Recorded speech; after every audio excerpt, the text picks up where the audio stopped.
kiss from the beautiful birds. Watch them tweet, get out of your seat, and go to the woods and talk to the Lord. Oh Hashem, I wanna talk to you. I wanna get close to you. Oh Hashem, I wanna talk to you.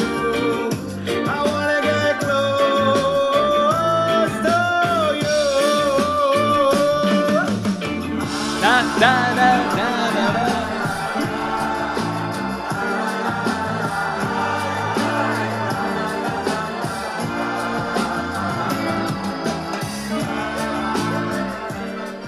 Good evening. It's a Thursday evening. Had some technical difficulties. YouTube just changed today. Literally today, changed how we go live, but it seems like we've overcome the difficulties. We're together. Thank God. Shabbos is almost here. Let's light up the darkness. Here we go. All right. Who is with us on this fine Thursday evening? Yehudit Sobel from Florence, South Carolina. Paula from Chicago. Stephen. Oh, everything is confusing and bad today. Okay, Stephen from Dover, New Hampshire. Mark from Columbia, Maryland. Sammy says shalom from Tacoma, Washington. And Lila Tove, have a great new year. Melissa from Great Neck, New York. Annie says Michigan is in the house. Sharon from Lebanon, New Jersey. Lucinda from Arkansas. Laura from Norman, Oklahoma. Sammy says have a great new year. Bill is with us from Rainy, Arkansas. If this is your first time joining us, please comment, let us know so I can welcome you. Tony with us from Salt Lake City. Alice is returning in Baltimore. Grace is with us from Miami. Lucy from Minneapolis. Annette Omanya from Omak, Washington. That's a new name. Grace likes the music. Yes, that was Moshe Storch. Nina's going to put a link to that video in the comments. We love Moshe. That song is called Oh Hashem. And actually, if you go to that link in the YouTube video, I'm pretty sure he has in the description that I had a little part to play in Moshe developing that song. He learned it one day and then performed it live on our show a couple years ago for the first time. Amy is with us from Maryland. Kay Yakelina says shalom. Ari with us from Atlanta. There's the link that Nina put in. Ginger Ann with us from Spokane. Is it Spokane or Spokane? It's Spokane, Washington, right? Marissa from Brazil. Welcome, Marissa. Lee from Vilonia, Arkansas. Donna from Bahama, North Carolina. Always great to see you, Donna. Leah from the western suburb of Chicago. Hillary from Cincinnati. Sandy from Michigan. Joy from New Jersey. Brinna from Sharon, Massachusetts. Stephanie says hello and Shana Tova from Herndon, Virginia. Sasha Pascal is with us from Sweden. Welcome, Sasha. Annette Omanya is a first-timer. It's so great to have you here, Annette. And Jeff Mayer from Melbourne, Australia. So it must be really close to Shabbos there already for you. Good Shabbos to you. And where was I? Yakelina's with us from Peru. Bienvenida, Yakelina. Qué bueno que estás con nosotros. Lucinda's with us for the first time. Grace says, awesome. Nice to know that our participation helped the song. Milagros is with us from Peru. Also beautiful. Qué bueno que estás con nosotros. Sasha says, shalom. Ginger says, Spokane. That's the way to pronounce it. George Casas from Chicago. Jose Luis says, shalom. And Pedro from Orlando, and from sunny Merced, California. Beautiful. And on the YouTube side, Lynn is with us from Texas. Lynn, I'm glad you're here. I thought YouTube was going to fail today. They were like, oh, from now on, instead of going through the software we normally go through, you have to schedule a live event in advance. I was like scrambling, trying to make that happen in the last couple minutes. And then it seemed to say you don't need that. Somehow it's working. YouTube is running, and I'm so glad. Okay, we got a lot of work to do. Where are we holding? We are in Tractate Eruvin, the third volume of the Talmud. This is Daf Mem Hey, page 45. We're in chapter 4. We're going to complete our discussion of Mishna number 2 today, and we're going to do all of Mishna 3, which is a very short Mishna, and open our discussion of the fourth Mishna of chapter 4. All right. Generally speaking, for first-timers, listen, there's a lot of stuff you're not going to get if this is your first time. We're in the flow. We've been studying several chapters. But if you stay with it for a few days, you'll definitely pick it up. Generally, what we're talking about is that on Shabbos, a Jew has a limit how far I can walk. Right? There's a limit how far I can walk on Shabbat.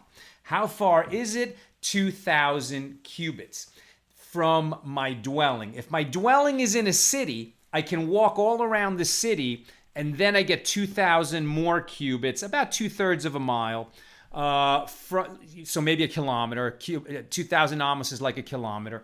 2,000 cubits. An amma in Hebrew is a cubit in English. So I get these 2,000 amos, that's plural, 2,000 cubits from my dwelling or from the edge of the city where I am. Further than that, I am not allowed to walk. And this is in keeping with the idea that I should delight in Shabbos. I should enjoy Shabbos, and it should be a day of rest. I don't want to walk too far on Shabbos. Of course, if you live in a city, you can walk quite far and not leave the city. But in the old days, cities weren't quite so big, and that's where we get this rule from. All right. So that's how far I can go. And we've talked for the last couple of days about what happens if against your will, you find yourself outside your boundary. Can you get back? Once you're outside your boundary, you really can't move around anymore at all. You're limited to the 4 cubits around you, like, a space about like this. And I got to just sit tight where I am. I can take 2 steps in either direction, but literally I'm kind of confined to that area. And this is a confinement of a pious person. I mean, if you're not going to be pious, you can walk wherever you want.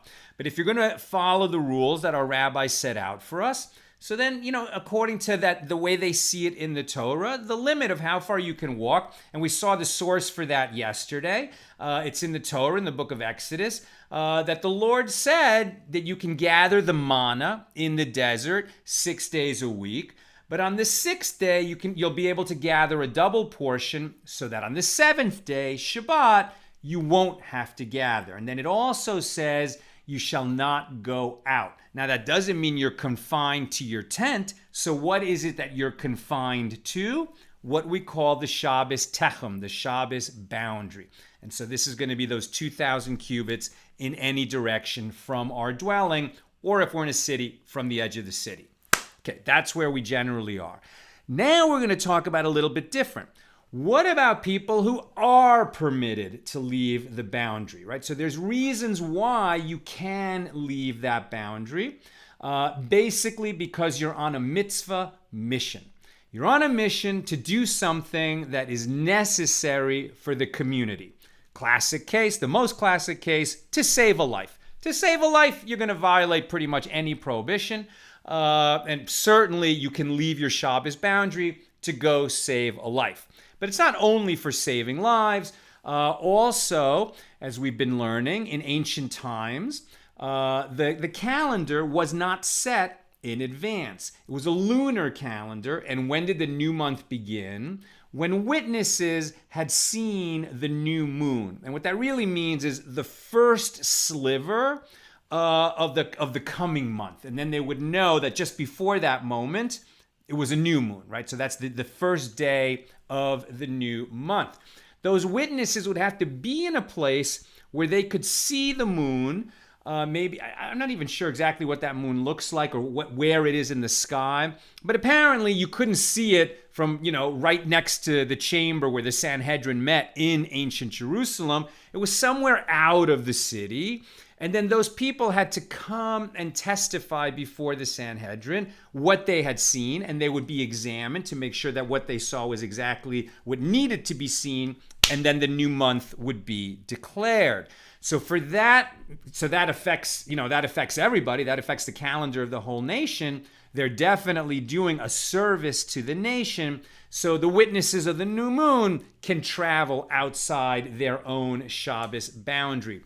Midwives who are going to attend a birth and help a woman through childbirth can leave the Shabbos boundary. These are the examples that are given, but these are categories of this general idea that one is permitted to leave the Shabbos boundary on a mission, right? On a mitzvah mission.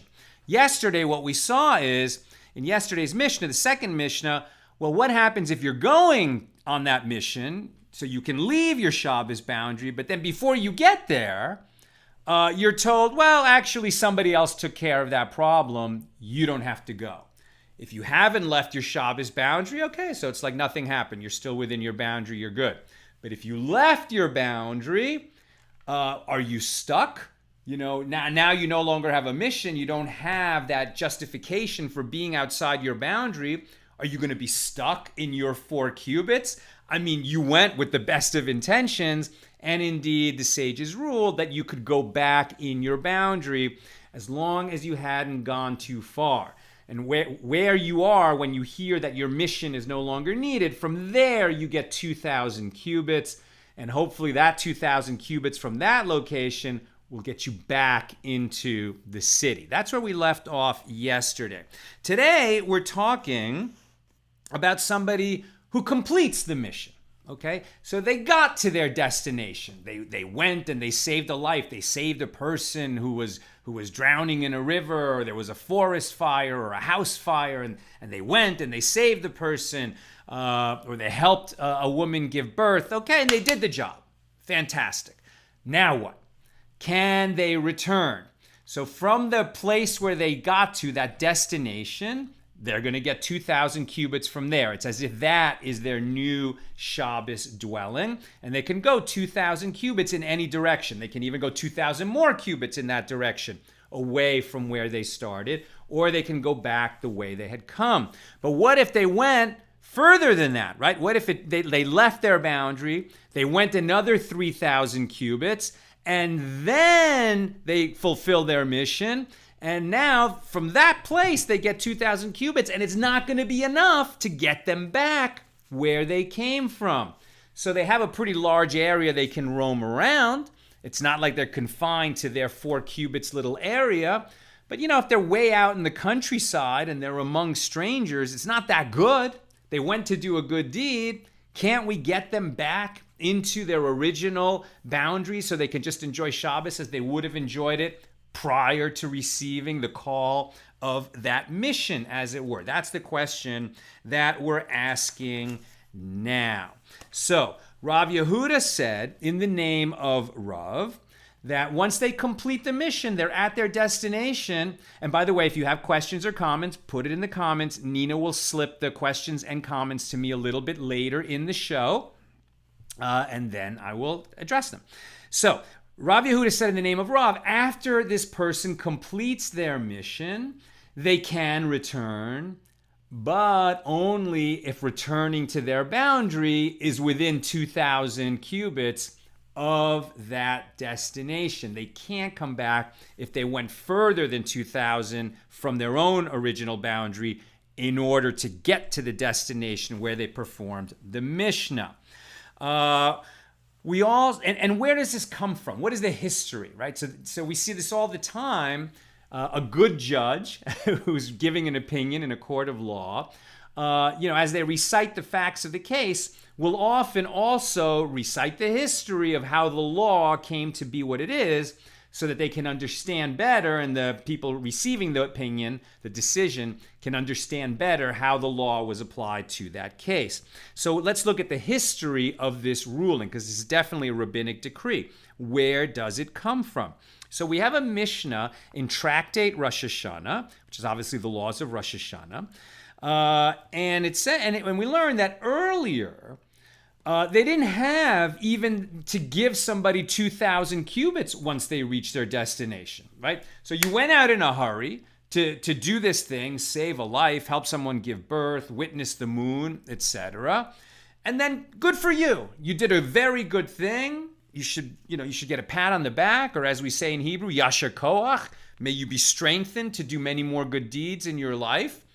And now, take with it the consequences, the natural consequences of this act, that you're just going to sit tight where you are at the destination. If, for example, you went to do the mission of reporting that you had seen the new moon to the sages in the Sanhedrin in Jerusalem, so you would come. It has to be two of you, two witnesses. You would give your testimony before the Sanhedrin. Hopefully you're right? And when you're examined, you say, yes, this is what I saw. And they're like, perfect, you saw the new moon. We declare the new month. And now they would put these witnesses in a very nice, quite luxuriously appointed special courtyard where they could spend the rest of it. Very nice. They certainly get to roam around the courtyard because it's enclosed. That enclosure is like their 4 cubits, but they can't return to where they had come from. And you're stuck in that courtyard for the rest of Shabbos. And so because of that, not so many people were in a rush to testify that they had seen the new moon, right? You got to be up all night. You got to see that thing. You got to take this long walk, come into Jerusalem, give your testimony, and then you're stuck in that courtyard. So not so many people wanted to do that. So who was it? It was Rabban Gamliel the elder. Rabban Gamliel the elder instituted a decree. And he said that one who comes to testify about the new moon on behalf of the nation gets 2,000 cubits from there, right? From where he gave his testimony. That's where he completed his mission. And it's as if he acquires a dwelling in that place as if he had been there at the onset of Shabbos, right? Because the way you acquire a dwelling, it's either your home, but if you wanted to move the dwelling, it would be where you are when Shabbos started, or where you deposited a basket with 2 meals worth of food in it. And then you would call that, you would be kone that dwelling. You would acquire the place of that basket of food or the place where you were standing when Shabbos began, and that would be your dwelling for Shabbos. So now Rabban Gamliel, the elder, said, okay, you came and you testified, so this is going to be your Shabbos dwelling. So you're not confined to the courtyard. You get 2,000 cubits in any direction from here. I mean, you're in Jerusalem. You can, there's plenty to do, plenty of people to talk to, lots of people to hang out with. It's not such a bummer. And that takes care of the thing. And then, witnesses were not so reluctant to come forward anymore. And having made that decree for somebody involved in the mission of witnessing the new moon so that the new month could be declared for the nation, they said, okay, well, we're going to extend that same rule to other people involved in a mitzvah mission on Shabbos. So a soldier who's going to fight on behalf of the nation gets the same privilege. So does a midwife going to help a childbirth, anyone who's going to save a life, obviously, etc. People would be in that category. They would all be like the inhabitants of the town when they reach that destination and get 2,000 cubits more, right? So in other words, if you're in Jerusalem, you could wander all around Jerusalem, and then when you get to the edge of Jerusalem in any direction, another 2,000 cubits, as if your dwelling had been Jerusalem when Shabbos began. Rav Yehuda said in the name of Rav that the people can also carry their weapons, right? So if a soldier went out to do battle, and then he fought, it was on Shabbos, but he was saving lives, right? He was protecting people from invaders. And then let's say they won the battle. Okay, so they won the battle, they repelled the invaders, or they captured the invaders, or they killed the invaders, and now the battle is done. So you can't carry weapons on Shabbos unless you're acting as a security force to protect people, then you can carry weapons. But normally, weapons are muktzah. They're not prepared for use on Shabbos because we don't kill on Shabbos, right? We're prohibited to slaughter on Shabbos, again, unless it's to save lives. That's something else. But so they went on the life-saving mission. They performed the mission. There's no further danger. So now, should they be carrying their weapons? Originally, no. They would say, okay, you took your weapons to save lives. You saved the lives. Now, find the nearest convenient, safe place to stash your weapons and leave them there so you won't be carrying weapons on Shabbos. And that was the original rule in the early days. But there was, is it here? But there was an incident. Yeah, so there was an incident where they did exactly that. They went out, a bunch of soldiers went out, they had a little battle, let's say. They won. They killed a bunch of enemies, repelled the rest. Hey, we won, fantastic. It's Shabbos, so let's stash our weapons in this, nearby house right there. We can go our way. After Shabbos, we'll come back, we'll get our weapons. But the enemies saw that these people went into the house with their weapons, came out of the house without their weapons, and said, hey, these guys are not armed. And so they came running back and attacked the Jews on Shabbos for a second time. And now they weren't armed. And it was a huge problem. And what happened, in fact, like they came and gave chase, and this group of Jews ran back for that house where the weapons were.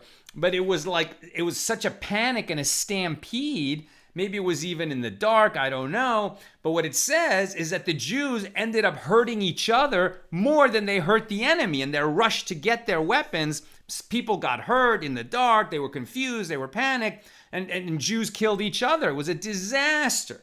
So after that, the sages said, okay, you can bring your weapons back, right?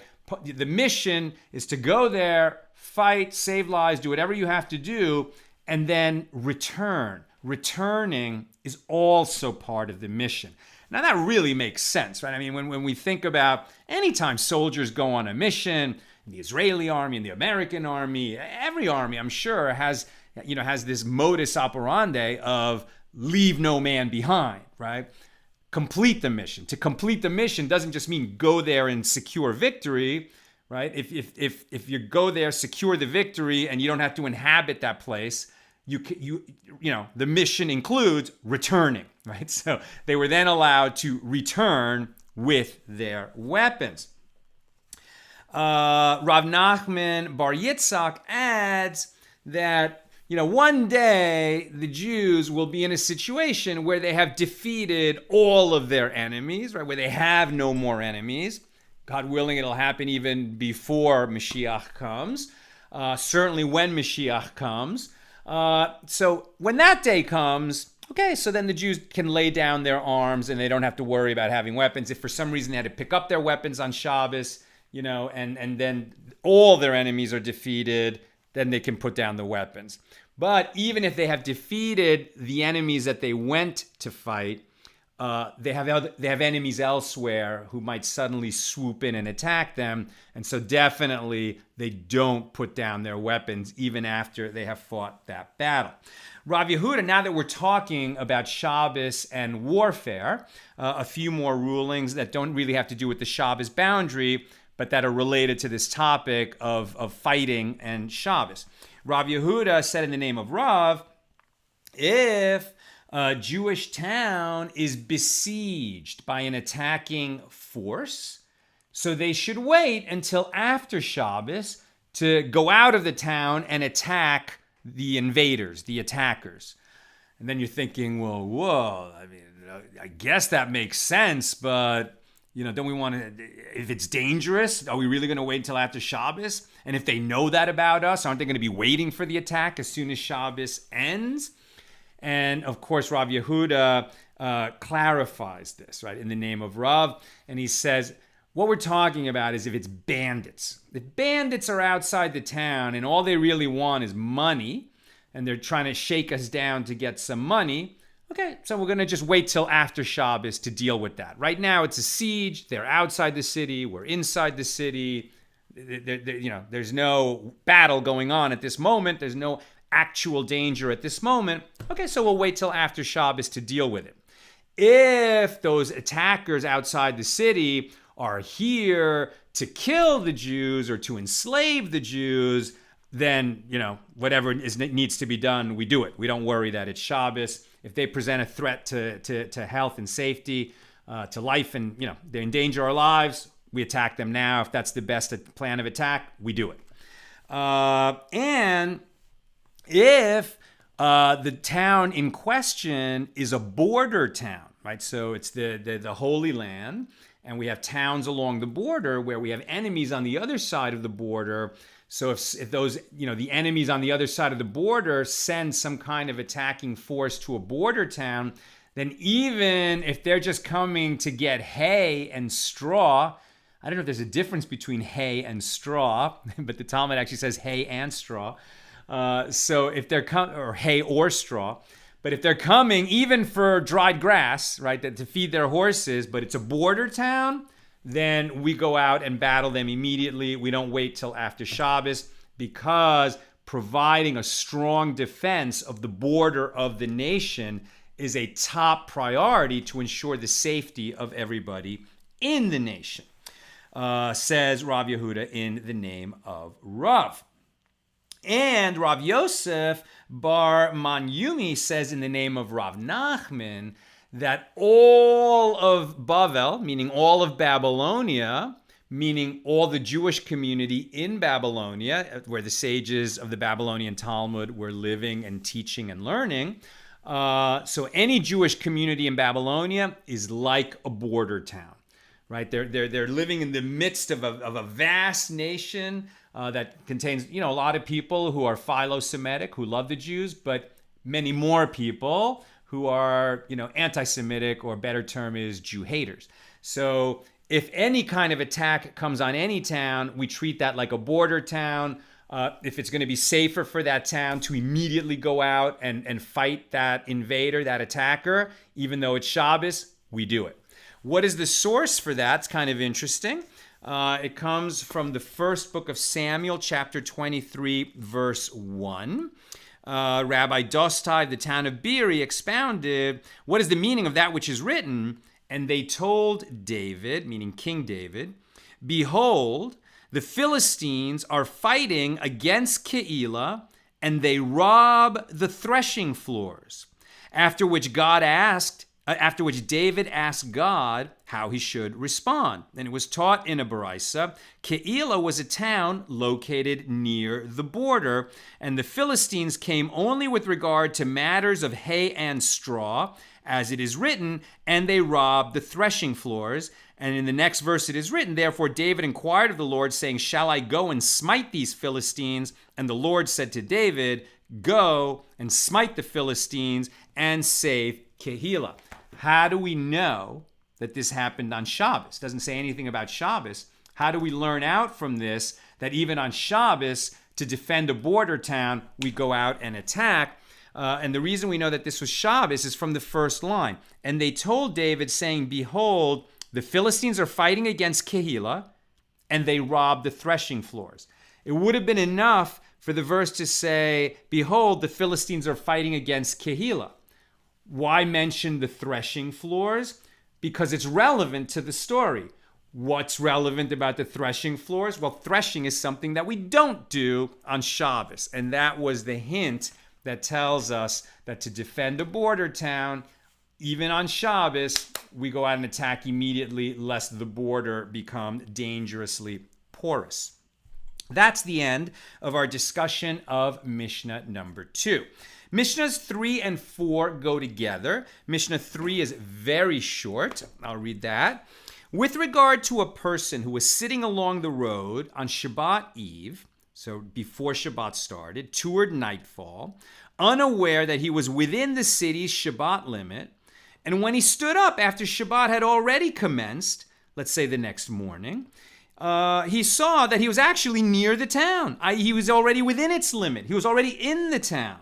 He didn't know he was within the town, so he thought that he was establishing for himself a dwelling, a Shabbos dwelling by the side of the road, and that he would just have 2,000 cubits in any direction from that spot by the road. But in the morning, he wakes up and realizes he's already within the city limit. So in that situation, it says in this Mishnah, since he had not intended to acquire his place of residence in the town, he may not enter it, but rather he only gets 2,000 cubits from the spot where he sort of, sat down for the night, where he thought that would be his dwelling for all of Shabbos. This is the statement of Rabbi Meir. Rabbi Yehuda says he may enter the town. Rabbi Yehuda said it once happened that Rabbi Tarfon entered a town on Shabbat without intention from the beginning of Shabbat to establish his residence in the city.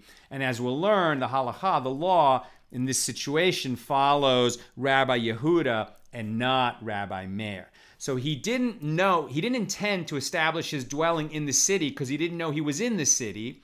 So he said to himself, okay, this is going to be my dwelling for Shabbos. But we assume that if he'd known he was within the city, he would have wanted his dwelling to be in the city. So even though he stated an intention, he can ignore it because it's assumed that he only stated that because he was unaware that he was already in the city limit. And indeed, the Gemara says it happened. It happened that Rabbi Tarfon was walking along the way on Shabbat Eve, and night fell upon him. And he spent the night outside the town. In the morning, cowherds who came to graze their cattle outside the town found him and said to him, "Master, the town is before you. Enter." And he entered and sat in the study hall, and he taught there the entire day. This indicates that one is permitted to enter. The other rabbi said to Rabbi Yehuda, who's telling this story about Rabbi Tarfon, "Do you bring proof from there?"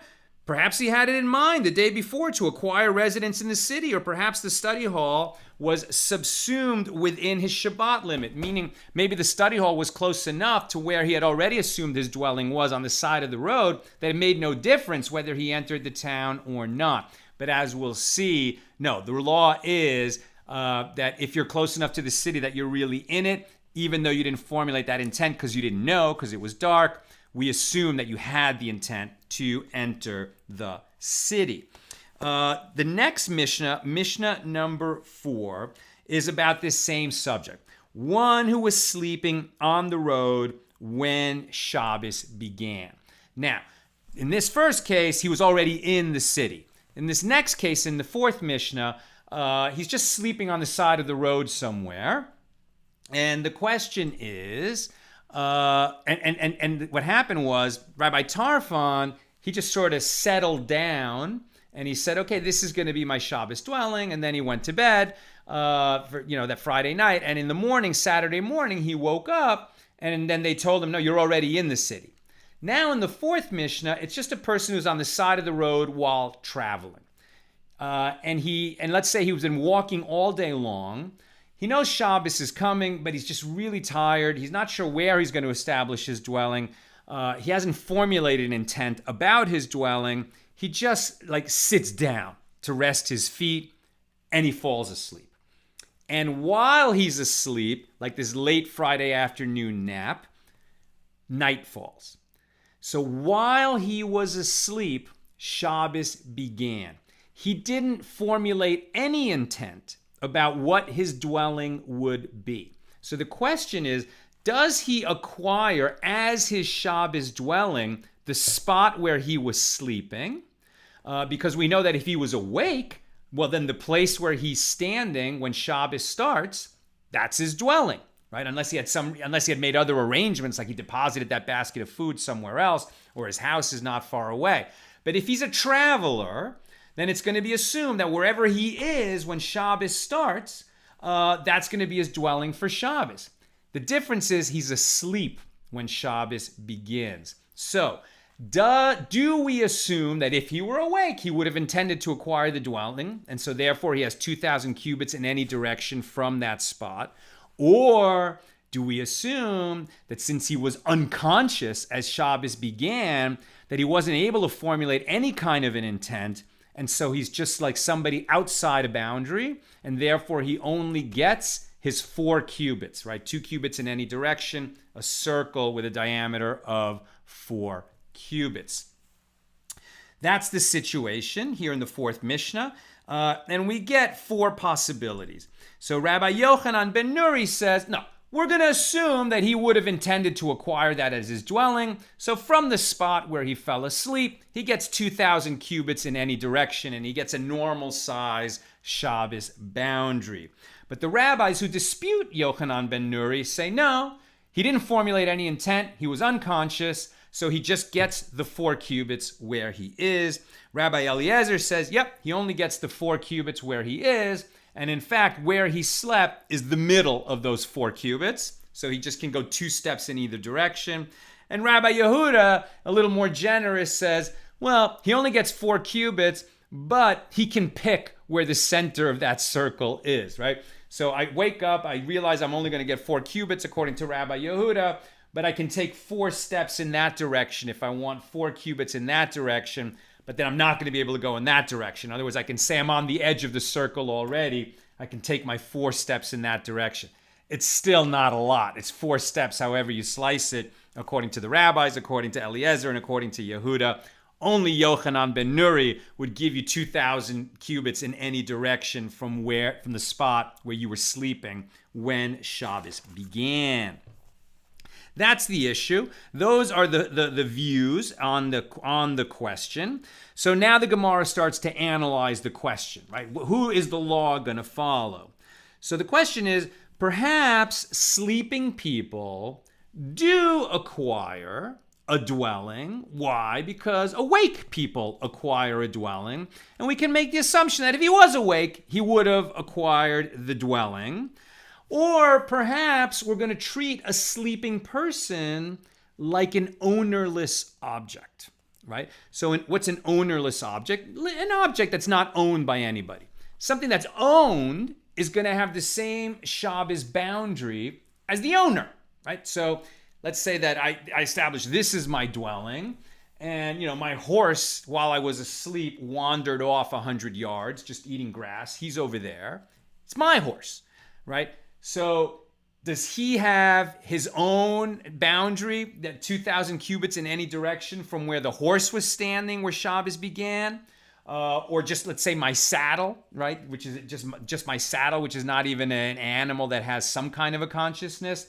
No, I own the horse, I own the saddle, and so they're going to have the same boundary that I have. But an object that is not owned by anybody, what is its Shabbos boundary? An ownerless object does acquire its own Shabbos boundaries, 2,000 cubits in any direction from where it was when Shabbos started. So is a sleeping person going to be like this ownerless object or not? That's the question here. And Rav Yosef says, let's look at water. Let's look at how water works, specifically rain that fell on a festival. So first case is rain fell before a festival and filled a cistern, right? Like a well that's fed by rainwater. So it fell before the festival. Okay, so that water in the cistern, according to Rav Yosef, has a Shabbos boundary of 2,000 cubits in any direction. Obviously, the water's not going to get up and walk away, but a person who wants to use that water is only going to be able to carry it 2,000 cubits from that cistern. Says Rav Yosef, it acquired its boundary because it was there when Shabbos started.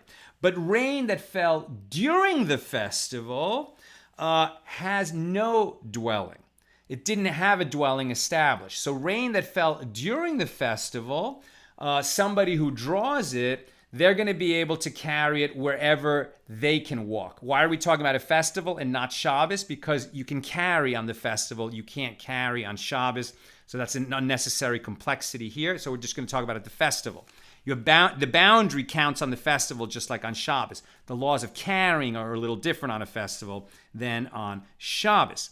So rain that fell on the festival has no dwelling. The one who draws the water out of the cistern can carry it wherever he may walk. And Abaye clarifies further, and he says, and this is the law, that basically the water is going to acquire a dwelling according to its ownership. So if that water is in a private cistern, okay, so then it's going to have the same Shabbos boundary as the person who owns the cistern. It's a private cistern, a private well. If the well is owned by a city, it's a city well, a city cistern, so then the water in that cistern is going to have the same boundary as the people of the city, meaning they can take it anywhere within the city and 2,000 cubits in any direction from the edge of the city.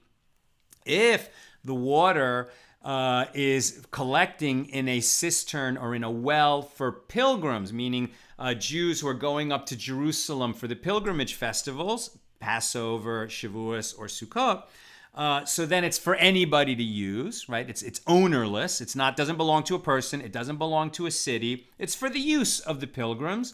And so that water is going to have the same boundary as whoever draws it out of the well. So wherever that pilgrim was when the festival began, his boundary is 2,000 cubits from that spot. And if he picks up water somewhere within his boundary, he can take it with him anywhere that he can walk. It acquires the same boundary as himself. The Gemara says, why don't we just say that since all water, meaning all rain, comes from the ocean, why don't we just say that the dwelling of water is the ocean, right? Now we're talking about rain that fell on the festival. So it probably, at the beginning of the festival, was in the ocean and somehow evaporated, came in the clouds, rained on us. But really, its dwelling at the onset of the festival was in the ocean. And the Gemara answers its own question. Well, we don't know that. It might have taken a long time for those clouds to get over here. So we don't know that it was in the ocean when the festival began. Okay, so why don't we say that the dwelling of this rain, this water that fell as rain on the festival, is in the clouds? Why don't we just say it's in the clouds? Well, that's problematic because as we saw, traveling, we're not sure if one who travels through the air, like Superman or somebody who walks on trees, like Tarzan swinging, vines from tree to tree, but above the ground, more than 10 handbreadths above the ground, we're not sure. The sages were not able to determine whether the Shabbos boundary applies to one who travels more than 10 handbreadths above the ground. So it's a case of doubt. And in a case of doubt, we don't want to establish a dwelling in a whole, realm of doubt, meaning up in the sky. So we're not going to say that the dwelling of this water was up in the clouds. Moreover, water in the clouds is not water. It's vapor. It's a gas. The sages understood that. So it's not in the form of water when it's up there. So how are we going to say that it's in its dwelling? We don't know what its dwelling is. Rather, we're going to say that rain that falls on the festival is like it's new, right? It's come from another form and from another place, but it became water on the festival, and it went from vapor to water to liquid, from gas to liquid. It fell. So it's like it was newly created on the festival, in the same way that an egg, which is laid by a chicken on a festival, is considered newly created on the festival. It wasn't prepared for use before the festival. And moreover, since the clouds, that where it was before, clouds are always moving, somebody who's walking when Shabbos falls, we don't know where he was when Shabbos actually began, so he didn't acquire a dwelling. So the water essentially didn't have a dwelling at the outset of the festival, fell, collected in this cistern. It has no dwelling. It's ownerless. So it's going to have the same boundary as whoever draws it out of the well. Meaning, whatever my boundary is, wherever my dwelling is, that's how far I can walk in any direction. If within my boundaries there's a well, I can take water. I can bring that water anywhere that I am permitted to walk. All right, that's what I've got for us today. A lot of complicated laws in there, but I think the main thing that we learned today is that the sages certainly went out of their way. There was the letter of the law, but they really wanted to accommodate people who are, making a sacrifice, who are acting on behalf of others to save lives, to establish the calendar, to help in a childbirth, to fight off invaders, to secure the nation, etc.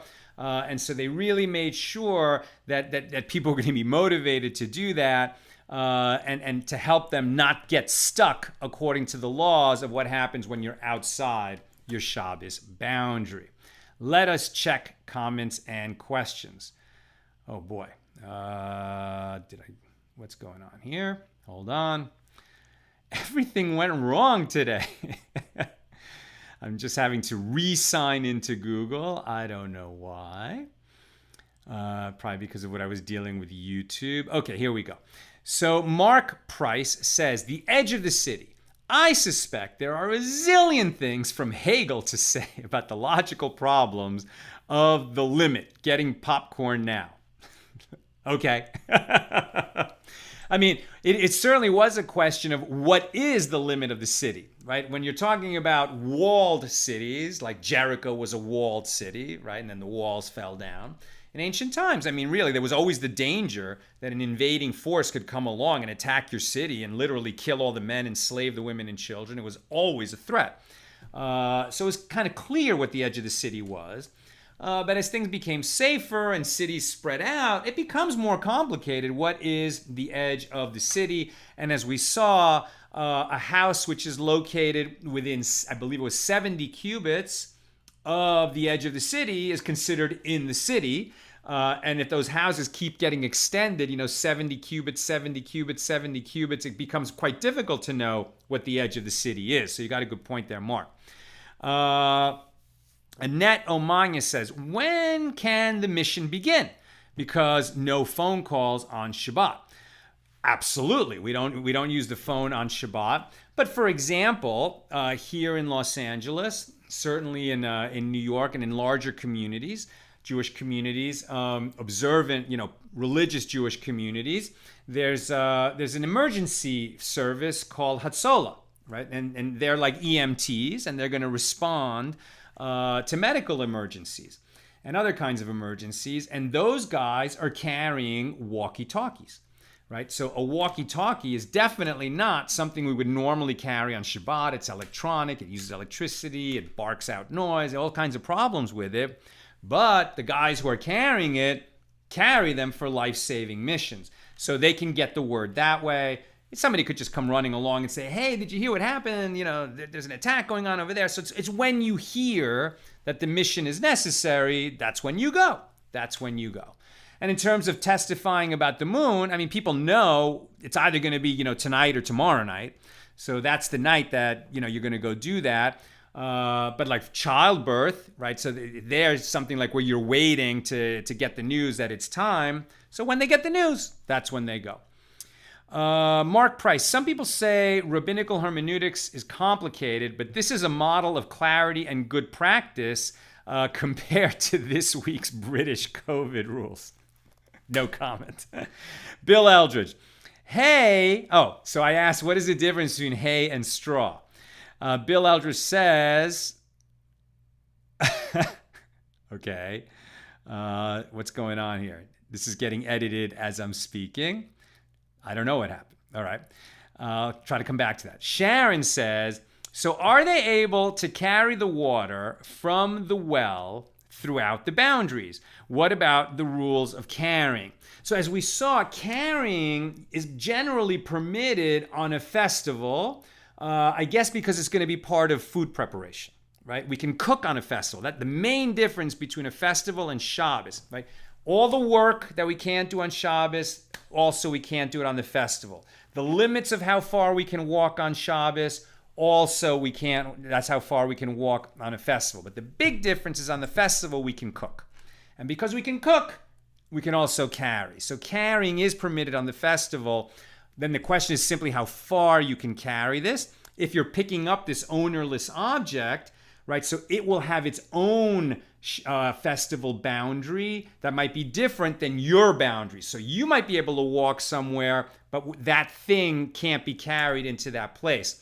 However, as we saw with the rain that fell on the festival, it's going to acquire the same boundary as the person who drew it out of the well. Okay, here it is.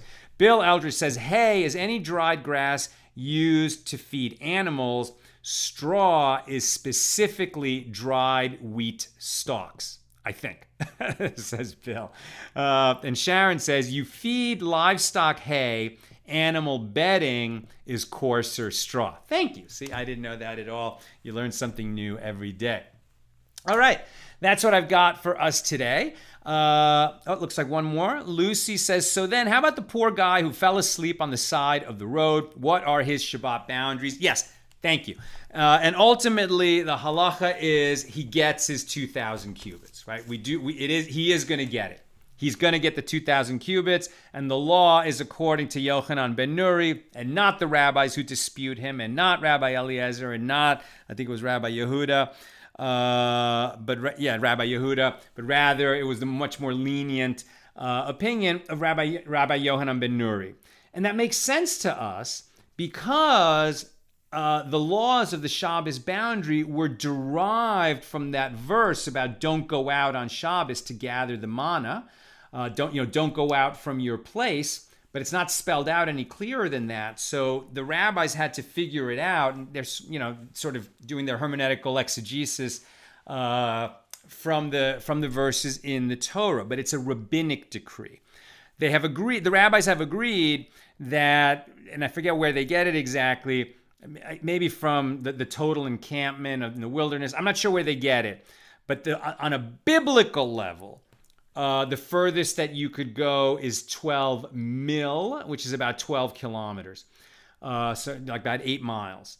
So that's your biblical limit. But we don't follow that because the rabbis made an inner fence around the Torah, as it were, in this case, so that you won't come to stray. And that's that 2,000 cubit limit. But it's by rabbinic decree. So in matters of rabbinic decree, where there's a doubt, we're going to be lenient, right? So this is a good time to be lenient. And indeed, the law follows Yochanan ben Nuri. For the person who's asleep when Shabbos begins, we assume that were he awake, he would have wanted that 2,000 cubits. And so he gets the 2,000 cubits in any direction. All right, that's what I've got for us today. It was wonderful to be learning with you on this Thursday evening. Tomorrow is Friday, Baruch Hashem.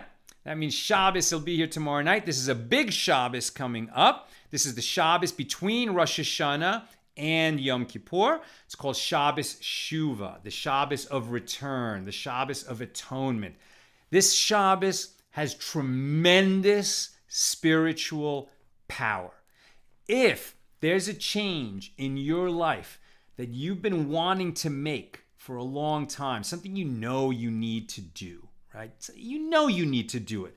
A habit you need to break, something you got to do in order to be there for other people, something that you know is a good and you just haven't been able to get it going until now. This Shabbos that's coming up, that starts tomorrow night, has tremendous power. Pray to God to strengthen you in your resolve to get that change made, and you will have that strength. You can think about on Shabbos not only what the change you want to make, but how you're going to organize your life so that that change can stick. Then when you go into Yom Kippur, which begins Sunday night and Monday, then you're really going to confess to God all the reasons, all the things you've done wrong, including why you haven't been able to make that change until now. And you're going to really pray for strength. And then we're going to go into Sukkot. We're going to dwell in those temporary huts for 8 days, right? We make the sukkah like our permanent residence and our house like a temporary residence. And that sukkah really symbolizes that fragile new you. It's fragile. Anytime we want to make a change, it's fragile. Odds are we're going to fail. New Year's resolutions never work because you're such a fragile new you. But when you pray, when you ask for help from that, the most powerful being that ever existed, your dear friend, God, who's on your side, you'll receive the strength to make that change. And so we dwell in that fragile hut for 8 days, and it really symbolizes that fragile new us, but it's getting crisper and cleaner and realer. And by the end of Sukkot, you'll be well on your way to making that change real and permanent. So if there's something you're thinking about, a change you want to make, definitely think about it, how you're going to do it, and pray for help on this Shabbos Shuvah. All the best, my holy sisters and brothers.